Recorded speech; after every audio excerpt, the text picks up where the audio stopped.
Sir, railway amendment bill pay चर्चा हो रही है, लेकिन आमतौर पे मैं देख रहा हूं कि रेलवे को लेकर के जो सार्वभौमिक चिंता है वो बिल से ज़्यादा व्यक्त हो रही है।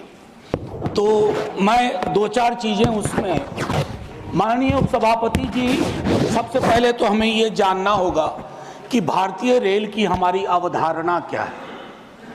मैं 3 फिल्में ले रहा हूँ।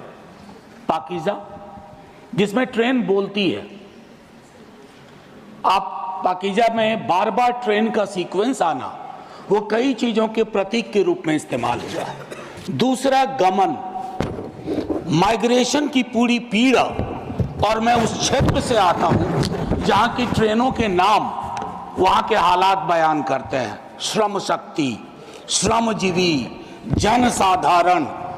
वंदे भारत अभी तक हमारी किस्मत में आया नहीं है। मैं कुछ बातें, माननीय उपसभापति महोदय, और एक फिल्म है कुली, उसके भी क्या निहितार्थ थे हम सब वाकिफ हैं। तो भारतीय रेल के साथ कम से कम इस सदन में कई लोग ऐसे होंगे जिनके जीवन के उतार चढ़ाव के साथ भारतीय रेल का ताल्लुक रहा है। मैं उनमें से एक हूं। अपनी जिंदगी के हर पड़ाव पे भारतीय ट्रेन ने मुझे सुकून भी दिया है और मुझे सोचने समझने की शक्ति भी दी है, खिड़की के पास बैठ करके। माननीय उपसभापति महोदय, ये कोइंसिडेंस नहीं है कि आज मैं सुबह बाहर अपने घर के खड़ा था, कुली मोर्चा के साथी आए और उन्होंने अपनी चिंताएं मेरे समक्ष कही। हम सब ने कुंभ का बहुत जिक्र किया। प्रयागराज स्टेशन पे जो पारंपरिक रूप से काम करने वाले कुली थे, उनको दरकिनार करके आउटसोर्सिंग की गई। पूरा दस्तावेज है सर, सौंप भी दूंगा। कुलियों को लेकर के मेरे पास इसलिए भी संभवतः आए होंगे क्योंकि लालू जी के कार्यकाल में कुली वर्ग को जो सुविधाएं दी गई वो महत्वपूर्ण है, याद करना। बाकी नव उदारवाद ने कई प्रस्थापनाएं बदल दी हैं। लोकल फॉर वोकल की हम बात करते हैं, कुल्हड़ को हमने आखिरी सलाम करके किनारे कर दिया। कुछ चीजें जो मैं कहना चाहूंगा, मैं माननीय मंत्री जी से कहूंगा, do we really require 100% electrification? क्या ये हमारे लिए सबसे बड़ी प्राथमिकता हो? उस रूट पे भी इलेक्ट्रिफिकेशन, जहां दिन में सिर्फ एक गाड़ी चलती है यहां से वहां, और मढ़ौरा में जो डीजल इंजन बन रहा है जिसकी कोडल लाइफ 30 ईयर्स है, उसका क्या होगा? अभी भी मढ़ौरा में निर्माण हो रहा है। माननीय मंत्री जी से ब्यूटिफिकेशन पे बहुत खर्च हुआ, अच्छा लगता है, लेकिन एंड यूजर को क्या हासिल हो रहा है? प्रीमियम ट्रेनों पे जो प्रीमियम है सरकार का, वो बाकी ट्रेनों को नहीं है सर। हाल में मैं तमिलनाडु एक्सप्रेस से गया था। माननीय मंत्री जी से मैंने एक दिन लाइटर वेन में आग्रह किया था कि आप अपना प्रशासनिक अमला लेके विजिट मत करो, वेश बदल करके उन ट्रेनों में जाइए। श्रमजीवी, श्रम शक्ति, टीएन एक्सप्रेस, कोई आपको पहचाने नहीं कि आप अश्वनी वैष्णव है, तो आपको फर्क पता चलेगा। माननीय मंत्री जी, IRMS बनाया, लेकिन उसमें 8 सर्विस और जोड़ दी। क्या हासिल हुआ भाई? राष्ट्रीय जलमार्ग 2016 कानून के तहत कई राष्ट्रीय जलमार्ग विकसित होने थे, परंतु अभी तक सभी नहीं बने। यह जलमार्ग बन जाते तो बाढ़ व सूखे की समस्या से भी निजात मिल सकती थी, लेकिन सरकार को बाढ़ से भी फर्क नहीं पड़ता क्योंकि उससे भी आम जनता को परेशानी होती।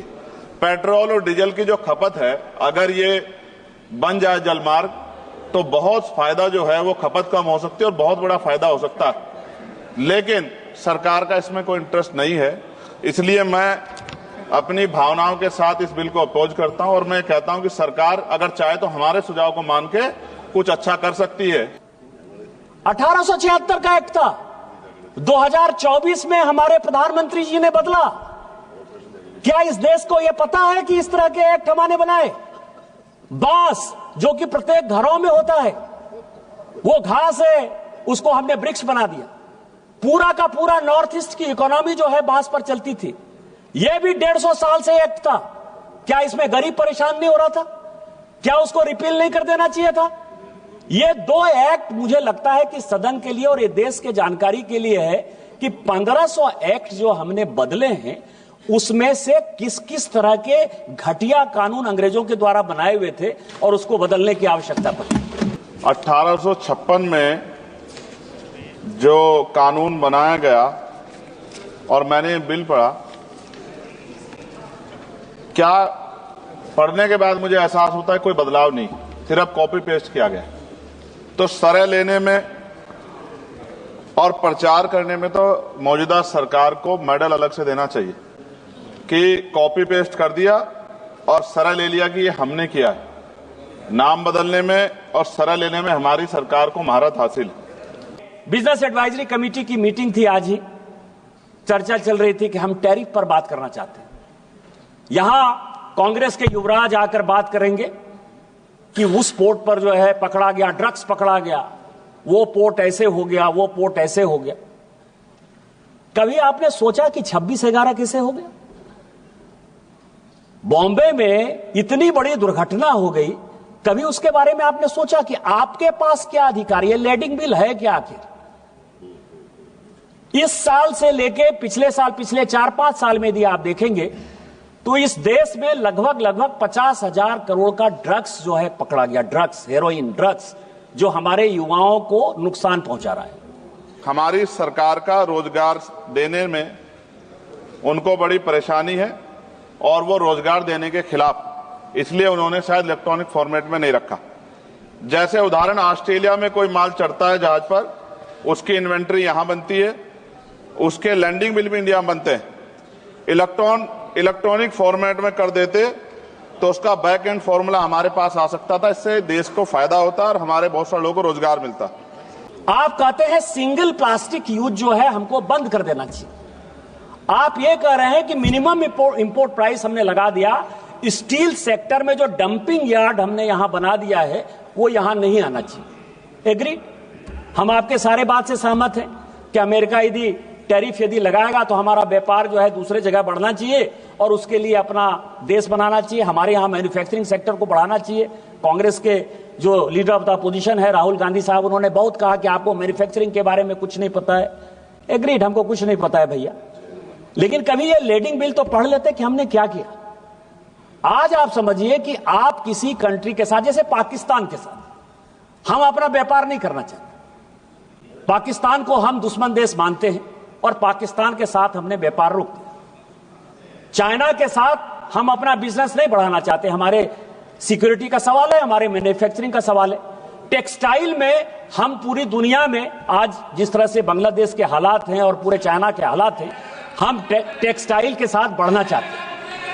लेकिन यदि बढ़ना चाहते हैं आप, तो यदि शिपिंग संघाई पोर्ट से हुआ और संघाई पोर्ट सिंगापुर चला गया, यदि किसी आदमी ने चाइना से टेक्सटाइल को हमारे यहां के लिए भेजा और उसने कहा कि ये सिंगापुर जाएगा और सिंगापुर से नाम बदलकर वो फिर यदि हिंदुस्तान आ जाएगा, तो हम तो कहेंगे कि इसका जो डेस्टिनेशन पोर्ट है, डेस्टिनेशन पोर्ट है, वो तो सिंगापुर है। उसी तरह से ऑयल के बारे में मान लीजिए कि कई एक देशों के साथ हमने, अभी सीरिया को हमने बैन किया हुआ है, लीबिया को हमने बैन किया हुआ है।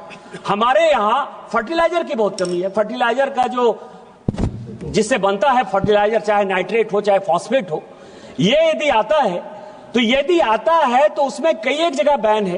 तो जो पोर्ट है, कहां से ये कंसाइनी को दिया गया, कहां शिप पर ये लोड हुआ, कितना केजी लोड हुआ, कहां से ये शिप कहां गया, उस शिप से फिर वो भारत में किस तरह से आया, या भारत में जो लोड हुआ। जैसे मैं आपको बताऊं कि ब्लैक मनी की बहुत बात होती है इस देश में। ब्लैक मनी के बारे में 72-73 का जो रिपोर्ट है और 2012 में इसी सदन में जो ब्लैक मनी पर माननीय प्रणब मुखर्जी साहब ने, तत्कालीन वित्त मंत्री जी ने, जो बाद में राष्ट्रपति हुए, उन्होंने जो व्हाइट पेपर जारी किया, व्हाइट पेपर में उन्होंने कहा कि ब्लैक मनी जनरेट होने का सबसे बड़ा साधन 85% इस देश का ब्लैक मनी केवल और केवल इंपोर्ट और एक्सपोर्ट से हुआ। इंपोर्ट और एक्सपोर्ट का जो बिल है, उसके बारे में कभी सोचा है आपने कि हम यहां से भेज रहे हैं, मान लीजिए कि टेक्सटाइल भेज रहे हैं और वहां से जो है आर्म्स का हमने ले लिया ऑर्डर कि हम जो है स्टील की फैक्ट्री ला रहे हैं जी, आर्म्स खरीद कर ला रहे हैं जी, या कोई भी चीज ला रहे हैं, इसके बारे में इस देश में 1876 से लेकर आज तक एक बहुत बड़ा वैक्यूम रहा। जिस इलेक्ट्रॉनिक्स की बात करते हैं कि ई बिलिंग होनी चाहिए, इलेक्ट्रॉनिक बिलिंग होनी चाहिए, प्रेमचंद्रन साहब आपकी जानकारी के लिए पूरी दुनिया में 45 मिलियन बिलिंग होती है, लैडिंग होती है।